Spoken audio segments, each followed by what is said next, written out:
من سالها راننده جاده‌ام، ولی فقط یه شب بود که بعدش فهمیدم هر کسی که سوار میشه آدم نیست. اسمم رضاست. 40 سالمه. بیش از 10 ساله که شبها رانندگی میکنم. اگه ازم بپرسی چرا شب، جواب خاصی ندارم.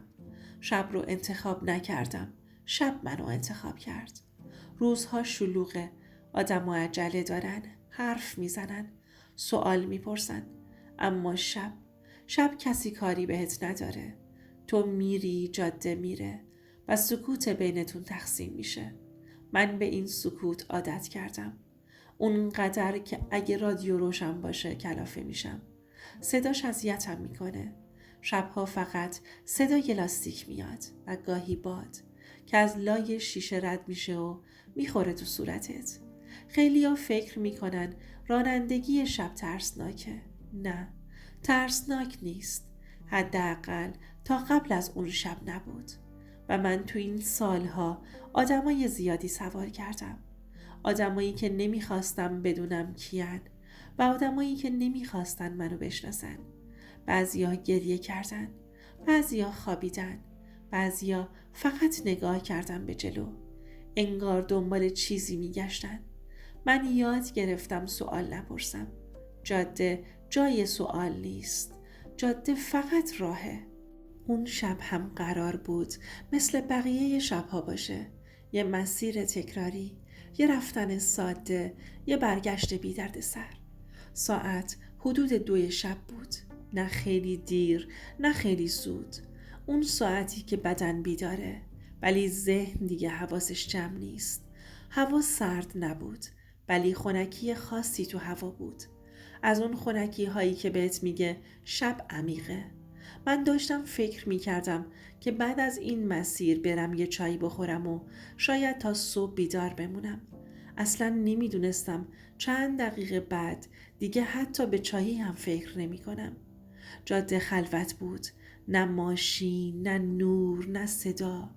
اون جوری خلوت که آدم حس میکنه اگه وسط راه وایسته هیچ کسی متوجه نمیشه.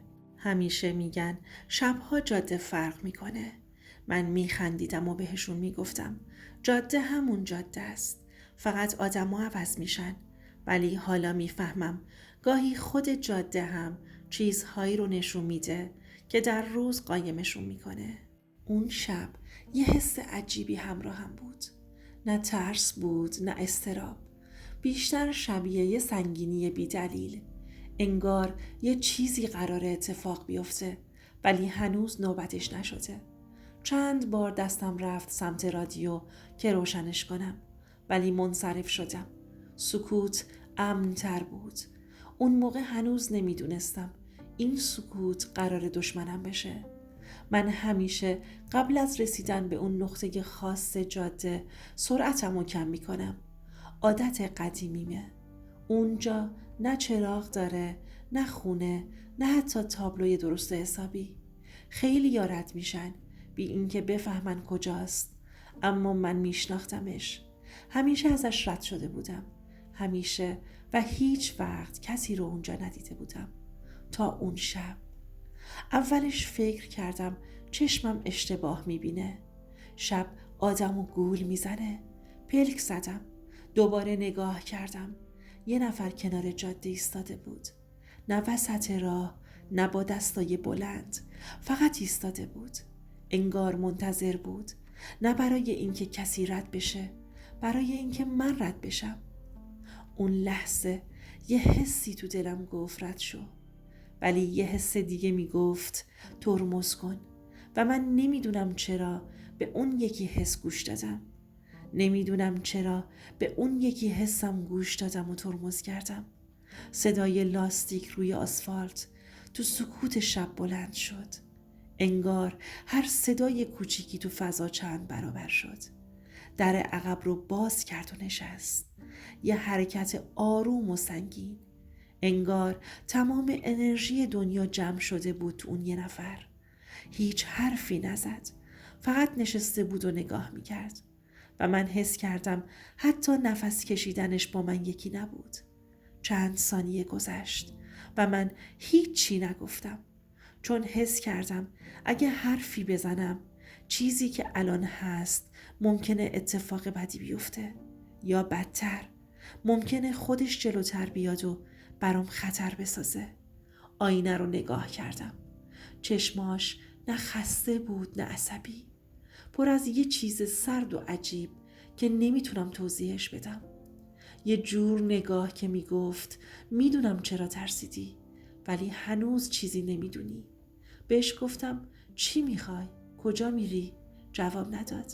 فقط دوباره سکوت کرد و من حس کردم سکوتش یه جور قدرت داره که حتی نمیتونم تنفس کنم راحت.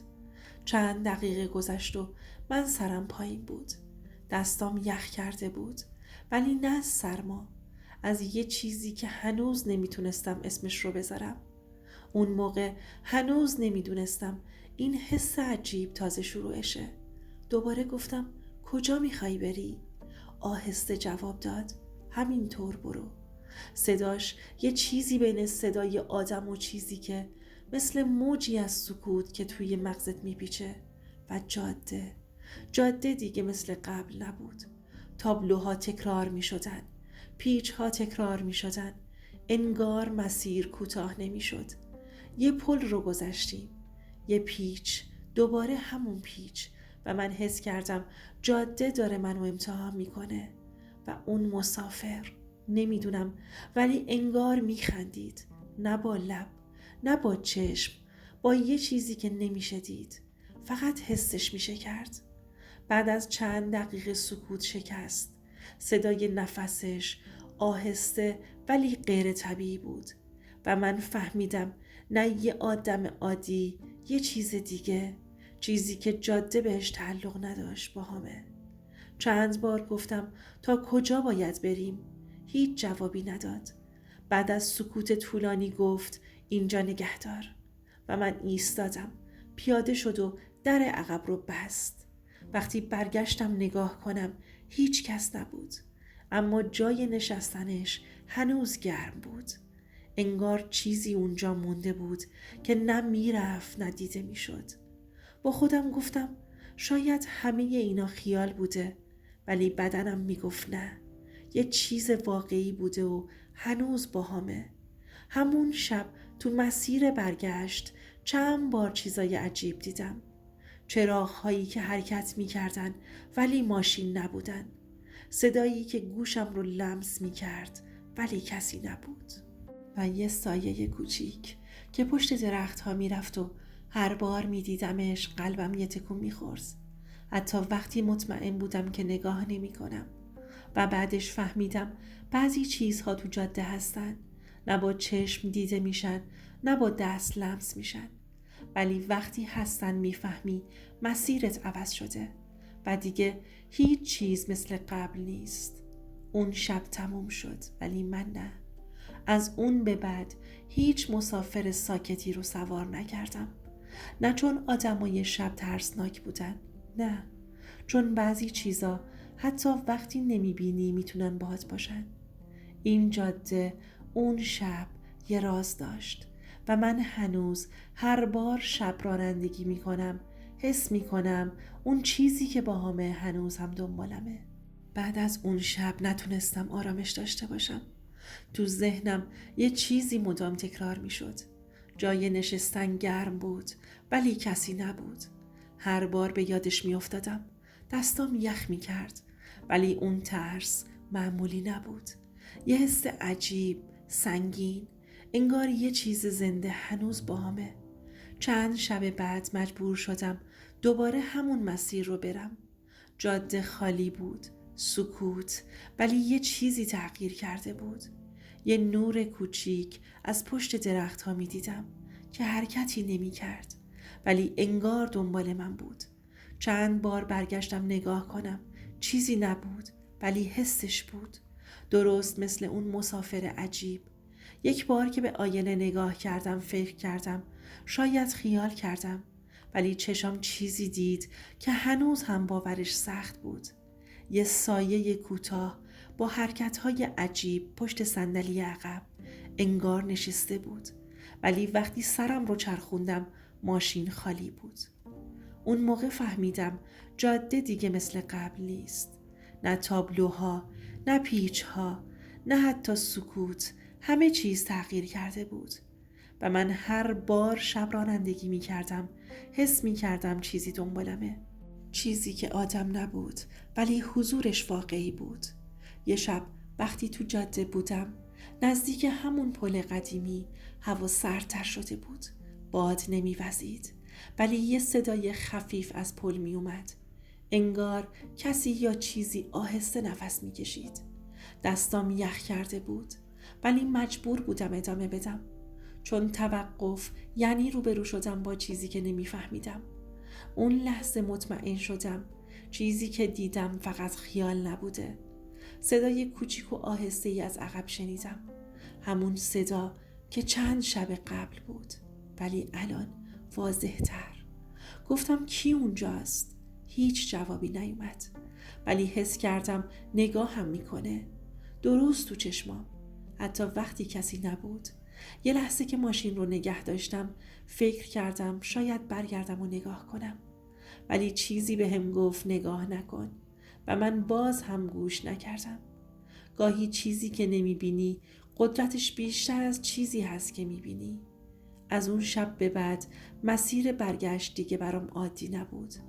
چراغ‌ها، صداها، حتی سکوت، همه پر از حضور اون چیزی بود که نمیشد اسمش رو گذاشت.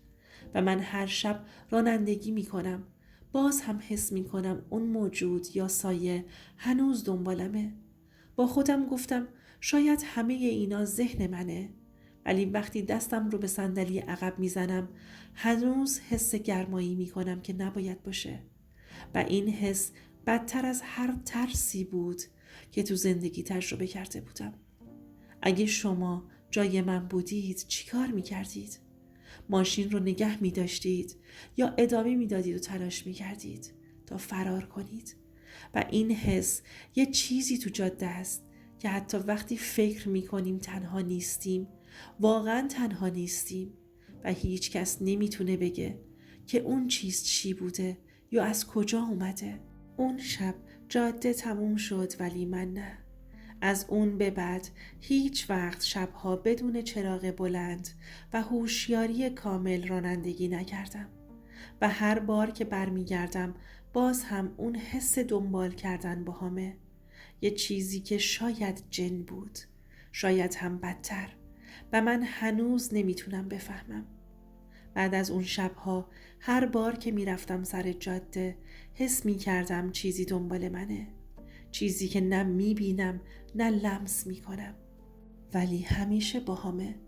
یه شب که مسیر همون جاده قدیمی رو میرفتم یه سایه کوتاه روی پل دیدم. حرکت میکرد ولی هیچ چیزی پشتش نبود. چشامو تیز کردم، هر چی نگاه کردم خالی بود ولی حسش سنگین بود، مثل یه نفس سنگین که میاد از پشت گردن آدم. ماشینو آروم حرکت دادم ولی حس کردم صدای لاستیک و موتور حتی بلندتر شدن، مثل اینکه هر لرزش کوچیکی توی ماشین اونجا رو صدا میزد. با خودم گفتم شاید خستگیه، ولی وقتی دستم رو به صندلی عقب زدم باز هم همون گرما بود، یه گرمای عجیب و زنده و یه حس لرزون که میگفت نگاه کن، نرو، باهام باش. چند بار مسیر رو برگشتم و هر بار چیزهای متفاوت میدیدم، مثل سایه‌ای که حرکت میکنه ولی رد پا نمیذاره، یا نوری که وجود نداره ولی دیده میشه. همش یه صدای آهسته از عقب میشنیدم، یه نفس آهسته ولی عجیب، و من مطمئن شدم که چیزی باهامه، آدم نیست. ماشین رو نگه میداشتم، چشامو میبستم ولی وقتی دوباره باز میکردم چیزی نبود، اما جای نشستن هنوز گرم بود. یه لرزه عجیبی تو بدنم بود، مثل اینکه هنوز یه چیزی روی صندلیه ولی نه کسی هست نه چیزی میبینی. فهمیدم بعضی چیزا وقتی یه بار وارد مسیرت میشن دیگه ولت نمیکنن و تو هیچ وقت نمیتونی مطمئن باشی که تنهایی. یه نصیحت: بعضی چیزها تو زندگی هستن که حتی وقتی نمیبینی حضور دارن. بهتره همیشه مراقب باشی، چون نادیده گرفتنشون خطرناکه. دوباره میخوام ازتون بپرسم، اگه جای من بودید چی کار میکردید؟ اون شب مسیر رو ادامه میدادید یا نگه میداشتید؟ به هم بگید. واقعا میخوام بدونم شما چطور با ترس واقعی مواجه میشید. دوستای عزیزم، اینم از داستان امشب. اگه تا آخر این داستان کنارم بودی واقعا ممنونم، چون شما آدم‌هایی هستید که صداهایی رو میشنوید که همه نمیگن. اگه دوست داری بیشتر صداهایی رو بشنوی که هنوز کسی نگفته، کانال رو سابسکرایب کن تا این صداها گم نشن.